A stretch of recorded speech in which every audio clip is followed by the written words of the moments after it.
우리 다 같이 사도신경으로 신앙 고백하심으로 12월 22일 새벽 예배를 하나님께 드리겠습니다. 나는 전능하신 아버지의 하나님 천지의 창조주를 믿습니다.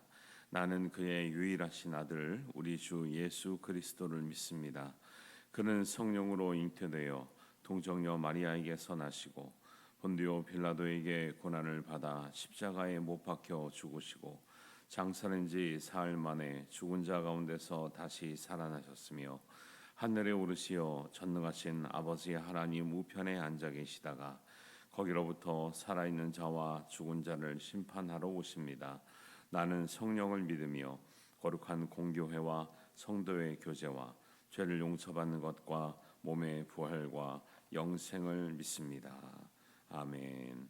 찬송가 322장 함께 찬양하시겠습니다.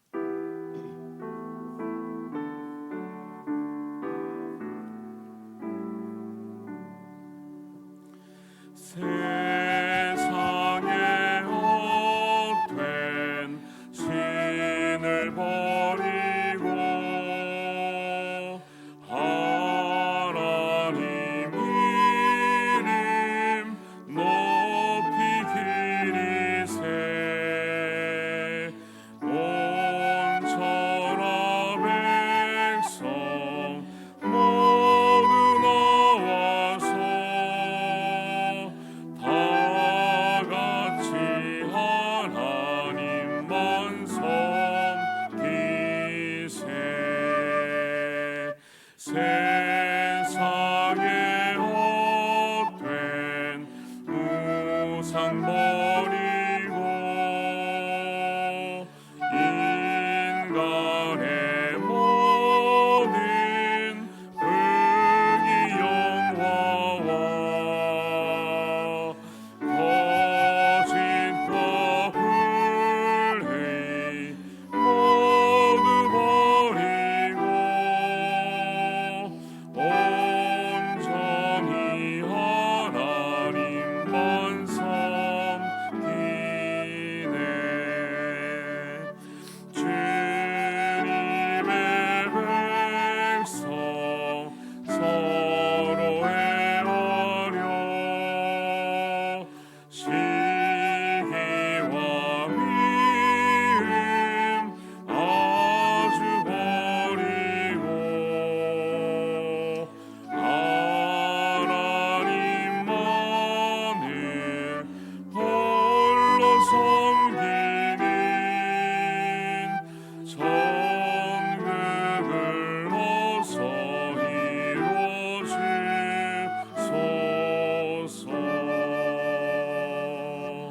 아멘.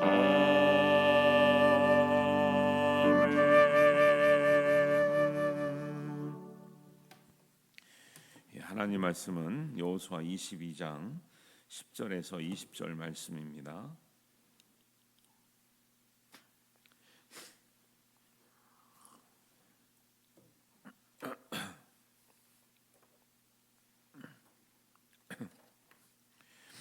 여호수아 22장 10절에서 20절 말씀 우리 한 목소리로 봉독합니다. 르우벤 자손과 갓 자손과 므낫세 반지파가 가나안 땅 요단 언덕가에 이르자 거기서 요단가에 제단을 쌓았는데 보기에 큰 제단이었더라.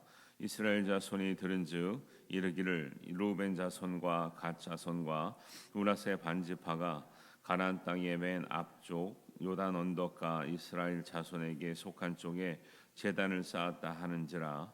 이스라엘 자손이 이를 듣자 곧 이스라엘 자손의 온 회중이 실로에 모여서 그들과 싸우러 가려 하니라. 이스라엘 자손이 제사장 엘르아살의 아들 비느하스를 길르앗 땅으로 보내어 르우벤 자손과 갓 자손과 므낫세 반지파를 보게 하되 이스라엘 각 지파에서 한 지도자씩 10 지도자들을 그와 함께 하게 하니 그들은 각기 그들의 조상들의 가문의 수령으로서 이스라엘 중에서 천부장들이라. 그들이 길르앗 땅에 이르러 르우벤 자손과 갓 자손과 므낫세 반지파에게 나아가서 그들에게 말하여 이르되 여호와의 온 회중이 말하기를 너희가 어찌하여 이스라엘 하나님께 범죄하여 오늘 여호와를 따르는 데서 돌아서서 너희를 위하여 제단을 쌓아 너희가 오늘 여호와께 거역하고자 하느냐. 불의 죄악으로 말미암아 여호와의 회중에 재앙이 내렸으나 오늘날까지 우리가 그 죄에서 정결함을 받지 못하였거늘 그 죄악이 우리에게 부족하여서 오늘 너희가 돌이켜 여호와를 따르지 아니하려고 하느냐. 너희가 오늘 여호와를 배역하면 내일은 그가 이스라엘 온 회중에게 진노하시리라. 그런데 너희의 소유지가 만일 깨끗하지 아니하거든 여호와의 성막이 있는 여호와의 소유지로 건너와서 우리 중에서 소유지를 나누어 가질 것이니라. 오직 우리 하나님 여호와의 제단 외에 다른 제단을 쌓음으로 여호와를 거역하지 말며 우리에게도 거역하지 말라. 사라의 아들 아간이 온전히 바친 물건에 대하여 범죄함으로 이스라엘 온 회중에 진노가 임하지 아니하였느냐. 그의 죄악으로 멸망한 자가 그 한 사람만이 아니었느니라 하니라. 아멘. 예, 말씀과 기도로 한 주간을 시작하는 여러분들에게 하나님의 크신 은혜가 함께 하시기를 주님의 이름으로 축원합니다. 오늘 말씀을 이제 보면 22장 전반부와 이제 이어지는 말씀인데 요단강을 건너가기 전에 건너가야 이제 가나안 땅이 나오잖아요. 가기 전에 여기서 계속 언급된 르우벤 지파, 갓 지파, 므낫세 반 지파는 이제 건너가기 전에 땅을 달라 그래서 이제 남았다 그랬잖아요. 근데 싸우러 갈 때는 그래도 같이 가서 싸웠어요. 그래서 다시 되돌려 보내면서 너희가 수고했다. 그리고 가서 하나님을 사랑하고 또 하나님을 율법을 지키는 것을 잊지 말고 잘 지켜라 하면서 격려하고 축복해서 보내는 장면이 10절 앞에 나오는 장면이고 그렇게 이제 축복을 받고 돌아갑니다. 돌아가는데 요단강을 건너가기 전에 이제 그 요단가에서 제단을 쌓았다 이렇게 나와요. 근데 이 제단을 쌓는 모습을 보니까 이 제단을 쌓았다는 이제 소식이 나머지 가나안 땅에 있는 아홉 지파한테 들린 거예요. 그러니까 난리가 났습니다. 왜냐하면 이 제단을 아무데나 쌓으면 안 되거든요. 구약의 어떤 개념에서는. 근데 가가지고 돌아가다가 큰 제단을 쌓았다. 어느 요단강 주변에서 이 얘기를 들으니까 그 나머지 아홉 지파가 저러면 안 되는데 하고 염려가 돼가지고 막 연합 천부장을 데리고 가가지고 싸우러 막 가가지고 만난 거예요. 되게 좀 이상하죠. 제단을 쌓는 것 자체가 뭐가 문제일까? 제단을 쌓는다는 거 오늘날 말하면 예배를 드리는 거거든요. 예배를 드리는 게 뭐가 문제일까 싶은데 쫓아가가지고 이제 왜 여기서 제사를 드리냐, 제단을 쌓으냐 하면서 이제 문제 제기를 하고 지금 동족 간에 이제 큰 싸움이 일어날 뻔한 이제 계기에 대해서 말씀하는 거예요. 그런데 그렇게 제단을 아무데나 쌓으면 안 된다 하면서 이제 문제가 발단이 되는 그런 이야기를 하고 있습니다. 그래서 10절에 보니까 르우벤 자손과 갓 자손과 므낫세 반 지파가 가나안 땅 요단 언덕가에 이르자 거기서 요단가에 제단을 쌓았는데 보기에 큰 제단이었더라. 그래서 이런 소식을 들은 서편에 있는 아홉 지파들이 분노해가지고 그들과 싸우러 가는 게 12절입니다. 이스라엘 자손이 이를 듣자 곧 이스라엘 자손의 온 회중이 실로에 모여서 그들과 싸우러 가려 하나니. 그래요. 왜 예배를 드리는데 싸워야 될까?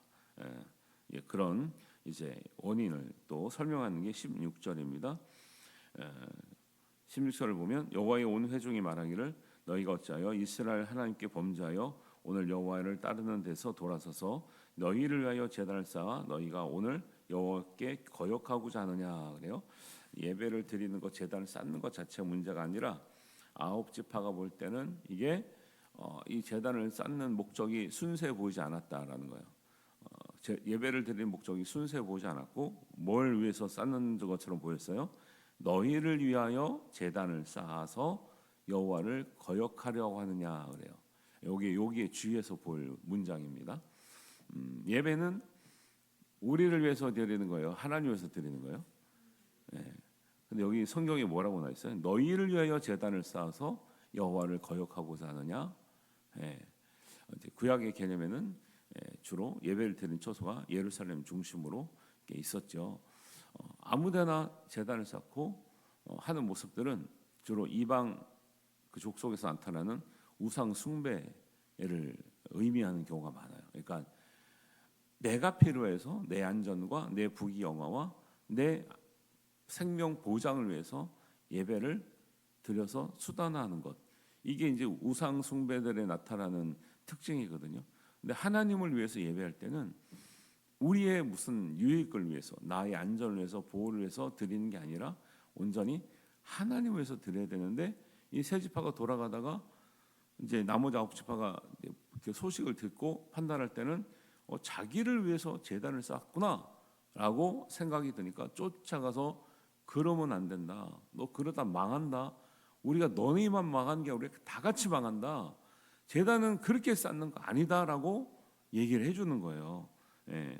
그래서 우리가 제단을 쌓는 거, 예배를 드리는 것에 대해서 우리가 조금 이제 교훈을 삼아야 될 게 있는데, 기독교 예배는 예배라는 것, 제단을 쌓는다는 게 예배란 말로 발전하는데, 예배는 하나님께 엎드리고 하나님을 찬양하고 하나님을 경배하는 거예요. 그러니까 우리를 위한 요소는 아무것도 없어요.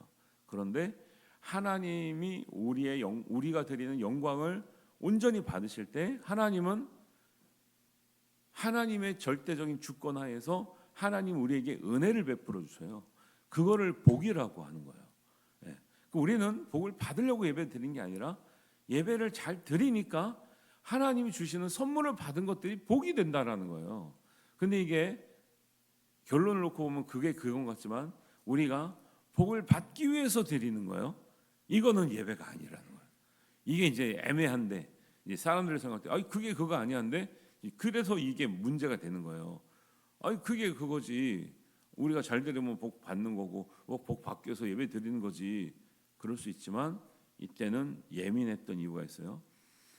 오늘날은 그것이 이제 즉각 현상으로 드러나지 않으니까 사람들이 모르고 지나갔는데, 구약시대 때는 하나님과의 관계를 엄밀하게 말씀해주기 위해서 예배가 잘못됐을 때, 하나님 마음을 거역했을 때 나타나는 하나님의 징계라든가 하나님의 은혜와 임재가 사실 바로바로 보였던 그 현상들이 많은데, 잘못 드렸던 예배, 하나님 말씀에 어긋나게 행했을 때에 입었던 하나님의 진노하심이 얼마나 큰가를 이스라엘 백성들은 지금 가나안 땅에 들어오면서 지금 이 세월 동안에 많은 걸 경험했단 말이에요. 네. 많은 걸 경험했어요. 특별히 다 잘했는데 한 사람이 잘못해가지고 엄청나게 하나님이 진노하시고 막 24,000명이 막 연병에 죽고 막 이런 일들을 경험했기 때문에 제단을 잘못 쌓는 일에 대해서 되게 예민한 거죠. 네. 우리가 뭘 얻기 위해서 하나님께 막 신용을 하고 뭔가 하나님께 뭐 큰 제단을 쌓아가지고 우리가 이만큼 했죠 해뭐 보여줘가지고 뭔가 얻으려고 하는, 이거 잘못했다가는 봉변당했던 일이 많았기 때문에 굉장히 두려워하는 거예요. 그래서 우리 기독교 신앙도 우리가 잘 이제 기준을 가지고 해야 됩니다. 구약에서는 형식이 중요한 것처럼 보여요. 왜냐하면 너희가 제물을 드릴 때 어떻게 해라, 속건제, 수번제제, 뭐 속죄제 드릴 때 종류를 어떻게 해라 합니까? 거기에만 사람들이 집착을 해요. 그러면서 잃어버린 게 뭐냐면 우리의 마음과 태도가 하나 앞에 더 중요하다는 걸 잊어버려요. 이거 신약에 와서는 예수님이 확장된 복음으로 뭐냐면, 너희가 제사를 아무리 잘 드려도, 눈으로 볼 때, 겉으로 볼 때, 형식으로 잘 맞춰도 너희의 마음이 없는 제사는 의미가 없다라는 거. 그 제사를 드리지 말라는 소리가 아니에요. 네. 사람들이 자꾸 그런 얘기를 한다고. 순종이 제사보다 낫다니까. 순종만 하면 제사 안 드려도 된다고 생각을 해요. 예배가 안 드려도 된다. 그거는 오히려 더 거꾸로 생각하는 거죠. 예배할 때 순종할 마음으로 드리라는 거죠. 그러니까 여러분 이제 이 작은 예배도 뭐 예를 들면 새벽 예배는 뭐 큰 예배, 작은 예배 형식으로 구별하는 게 아니지만, 예를 들면 어떤 규모나 시간에 따라서 좀 구분한다면 어떤 예배를 드려도 하나님 말씀을 듣고 예배를 드릴 때는 하나님께 순종할 마음으로 드리는 거지, 순종할 마음이 없으면 예배를 드릴 필요가 없는 거죠. 왜? 어차피 순종 안 할 건데 예배를 뭐하러 드려요? 그러니까 엄밀하게 따지면요, 이 예배가 어떻게 보면은 되게 뭐랄까요, 무섭다고 해야 되나? 왜요? 가인과 아벨 예배도 형식으로는 다 나쁜 게 없었어요. 하나는 안 받으시잖아요. 하나는 받고, 가인의 예배는 안 받으시고 아벨 예배는 받으셨다는 거예요. 이걸 옛날에 이제 또 들었던 분들은 그거를 피가 있는 제사냐 없는 제사 이걸로 구분하는데, 아니 그걸로 구분할 수 없는 거예요. 그러면 지금 예배는 뭐 피가 있습니까? 피가 있는 예배가 아닌데, 그런 것으로 자꾸 이제 단편적으로 보시면 안 되고 본질적인 면에서 이제 접근을 해야 되는 건데, 하나님이 왜 똑같이 드린 제물을 왜 하나는 받고 안 받고 하시냐는 거죠. 이런 것들에 대해서 우리가 기독교 신앙의 예배가 온전히 우리의 유익을 구하는 요소는 없고, 하나님께 전적으로 높여드리고 엎드리고 찬양하고 경배할 때 하나님께서 그 은혜, 그 영광을 받으시고 우리에게 나누어 주신 은혜를 누리는 것이 우리에게 복이 된다라는 것을 꼭 기억하시기 바랍니다. 복을 위해서 예배드리는 형식으로 나가면 그게 잘못되는 거예요. 그래서 지금 대림절에 예수님을 탄생하신 예수님을 기다리고 만나고 찬양했던 사람들에게 대해서 제가 계속 몇 주간에 말씀드리잖아요. 사람들이 다 환영하지 않았어요. 알면서도 모른 척하고 박해했던 사람들이 있고, 그렇게 기다렸지만 막상 오실 때는 무관심했던 사람들 많았죠. 대부분 그랬죠. 근데 예수님을 만나고 예수님을 그 탄생의 소식을 들은 사람들은 다 뭐요? 예수님께 와서 온전히, 동방 목사들이 예수님께 뭘 얻으려고 왔나요? 얻으려고 오지 않았죠. 근데 그들은 유대인의 왕이 오신다니까 왕에게 드릴 예물을 준비를 잘 해가지고 오는 거죠. 목자들이 뭘 예수님께 얻으려고 왔나요? 아니죠. 천사들이 들은 소식이 구세주가 나신다니까, 구세주라면 우리가 가서 마땅히 찾아뵙고 영광 올려드린 게 맞다, 그러고 찾아갔죠. 그런 사람들은 다 은혜 받았죠. 그들이 예수님께 나올 때 뭔가 얻으려고 온 게 아니죠. 당연히 우리 구세주 되시고 만왕의 왕이 되신 그분께는 당연히 경배하고 당연히 찬양하고 당연히 예배하는 것이, 엎드리는 것이 마땅한 거죠. 마땅한 일을 하면 하나님께서 은혜 주실 줄 믿습니다. 이런 것들이 이제 자꾸 이제 주객이 전도되면 잘못된 예배가 되는 거죠. 똑같은 예배를 드리는데 엄밀하게 보면, 성경적으로 보면 우리가 예를 들면 100명이 예배 드립니다 하면 그 중에서 예배 안 받으신 예배도 있어요. 그러니까 그 예배 전체가 안 받느냐, 그게 아니죠. 어떤 사람이 예배 받았고 어떤 사람이 예배 안 받은 거죠. 엄밀하게 말하면. 그래서 우리가 하나님 앞에 나올 때는 정말 그 예배의 본질, 또 기도의 본질, 말씀의 본질, 또 찬양의 본질을 생각하면서 하나님 앞에 정말 예배의 정신을 잘 생각하면서 드리는 예배가 되어야 될 줄 믿습니다. 그런 예배를 우리가 찾아가는 게 기독교 정신이다라고 할 수가 있는 거죠. 그래서 이제 9지파들이 와서 르우벤 지파, 갓 지파, 므낫세 반 지파에게 이제 말하는데, 너희가 이렇게 예배드리는 것이 얼마나 위험한 일인지를 예를 들어서 말씀드리는 거예요. 17절에 뭘 얘기하냐면, 부활의 제약으로 말미암아 우리에게 재앙이 내린 거 너희 까먹었냐라는 거. 까먹었냐. 부활의 죄악은 뭡니까? 그 부활의 죄악은 민수기 25장에 나오는 건데, 이스라엘 백성들이 그냥 잘 지내다가 모압 여인과 함께 지낼 때가 있었어요. 거기는 음행했다가 나오는데, 음행도 음행인데 모압 여자들하고 이제 이방 여자들하고 이제 같이 지내면 안 된다라고 말한 이유는, 그들과 같이 지내면 그냥 그 여인을 무시하는 게 아니라 그들이 가지고 오는 우상 숭배가 문제가 되는 거죠. 같이 지내니까 그들이 당연히 자기네들 신들에게 제사해요. 그리고 그것이 하나님 앞에 진노가 된 거죠. 왜? 그러면 그들만 지내느냐? 아니요. 여자들이랑 그렇게 같이 지냈는데 여자들이 그 우상 숭배 한다니까 남자들이 가겠어요, 안 가겠어요?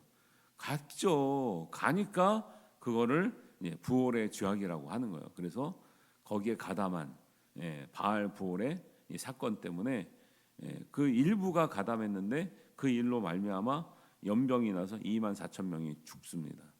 이 일이 지금 민수기의 일이니까 가나안 땅에 들어오기 전에 바로 있었던 일이란 말이에요. 그러니까 이게 기억이 아직도 생생한데, 지금 세 지파 가다가 마치 그렇게 생각한 거예요. 너희 또 무슨 뭐 다른 여인들하고 같이 만나가지고 또 이상한 예배 드린 거 아니야? 막 이렇게 따져 묻는 거죠. 큰일 나. 지금 그것이 우리에게 아직도 기억이 생생하고 아직도 그것이 우리에게 완전히 정리되지 않은 면도 있다. 근데 너희들 어떻게 하려고 그러냐.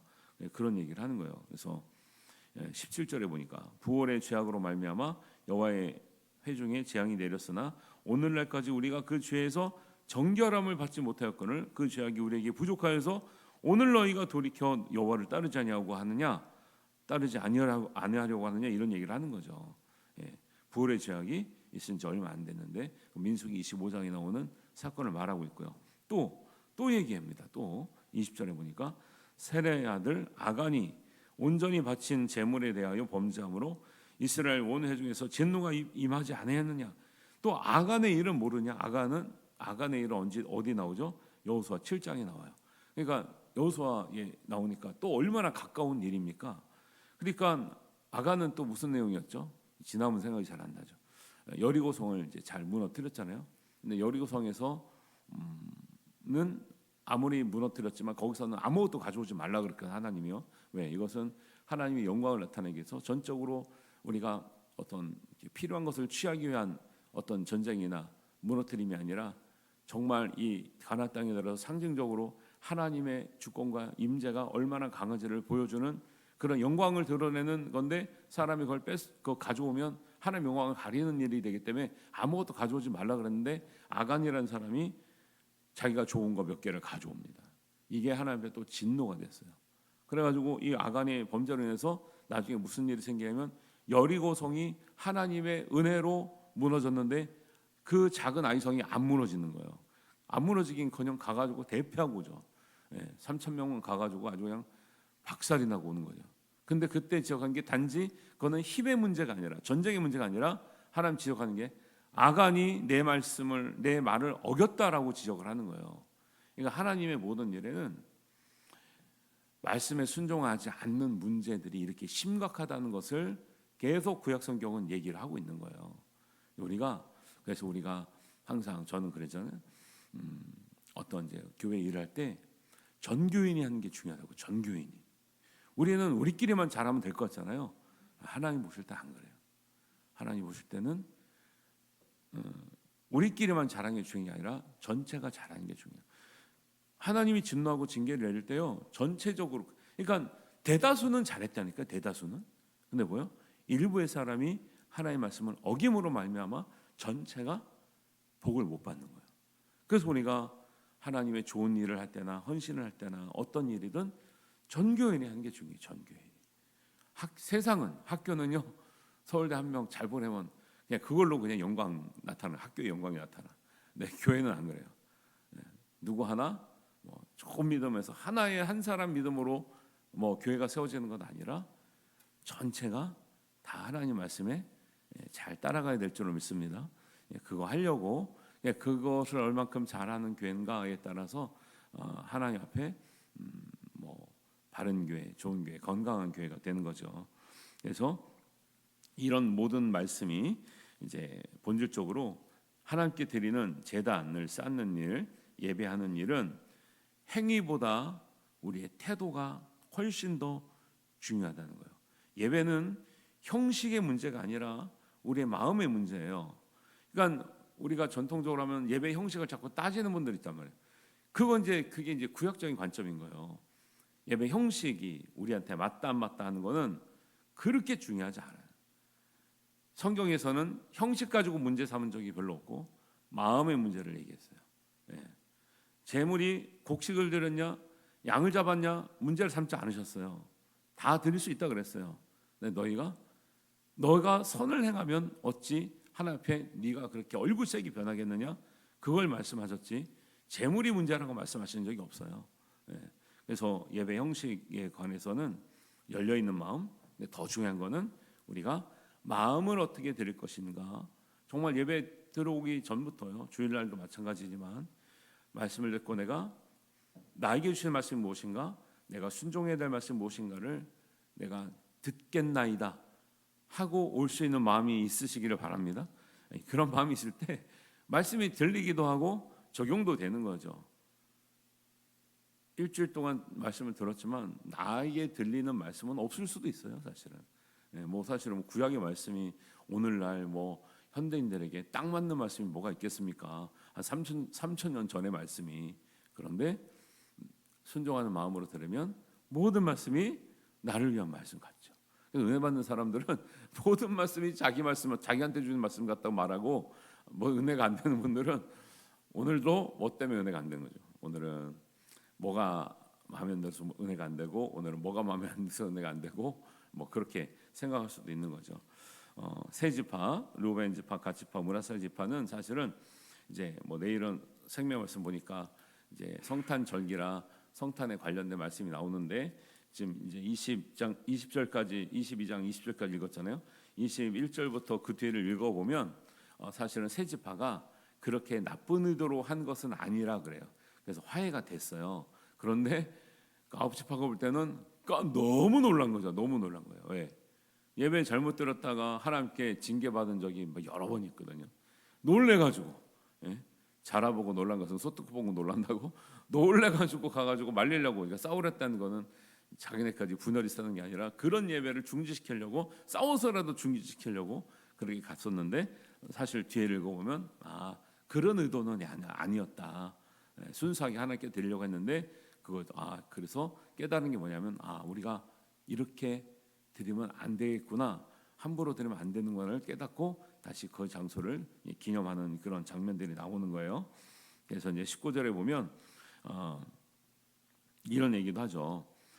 마치 너희가 다른데 이제 요단강을 건너가서, 왜냐하면 요단강 이쪽이라는 건 그래도 하나님 약속한 땅이고, 요단강을 건너가서 원래 이제 요단강 건너기 오기 전에 받은 땅으로 돌아가면 마치 그 땅은 하나님 약속한 땅이 아니기 때문에 예배 드리는 것이 불편해서 여기서 드리는 거면 차라리 원래 예배 장소인 데서 와서 드려도 된다라고 말씀하는 거예요. 19절입니다. 그런데 너희의 소유지가 만일 깨끗하지 아니하거든 여호와의 성막이 있는 여호와의 소유지로 건너와 우리 중에서 소유지를 나누어 가질 것이니라. 오직 우리 하나님 여호와의 제단 외에 다른 제단을 쌓음으로 여호와를 거역하지 말며 우리에게도 거역하지 말라, 이렇게 하는 거예요. 그래서 예배가 중요한데, 예배는 아무데서나 아무나 그냥 뭐 예를 들면은 많이 드리는 게 중요한 게 아니라 바르게 예배의 목적을 알고 바른 태도와 마음을 준비해서 예배할 때 하나님 받으신 예배다. 그리고 예배를 정말 온전한 마음으로, 준비된 마음으로 드리는 것이 맞다, 이런 교훈을 주고 있는 거죠. 그래서 여호와의 제단 위에 다른 제단을 쌓음으로 여호와를 거역하지 말라 그래요. 그래서 지금은 예를 들면은 우리가 이제 구역 예배 드리면 구역장님이, 구역 강사님이 예배를 주관하잖아요. 그렇게까지 할 수 있는 시대가 되었어요. 이걸 율법적으로 적용시키지 않습니다. 그러나 누가 주관하든 온전하게 주관을 해야 되는 거죠. 그 목적과 의미를 알고 해야 되는 거죠. 그래서 이게 진지해야만 하냐, 그런 건 아니라 이런 예배의 목적, 작은 예배든 큰 예배든 공식 예배든 모든 예배에는 하나님을 위해서 우리가 드리는 것에 대한 중심을 알고 드려야 된다라는 거예요. 안 그러면 이게 오래되잖아요. 그러면 이게 이제 이런 게 희석되고 예배가 형식이 되고. 그러니까 어떤 분들이 그래요. 한두 명밖에 안 보이는데 그렇게 예배 드려야 됩니까? 그거 말에는 되게 오해함이 있어요. 하나님이 두 사람이 모여도 내가 함께 하겠다 그랬죠, 예수님이. 그러니까 두 사람 모인다서 예배가 안 되는 게 아니에요.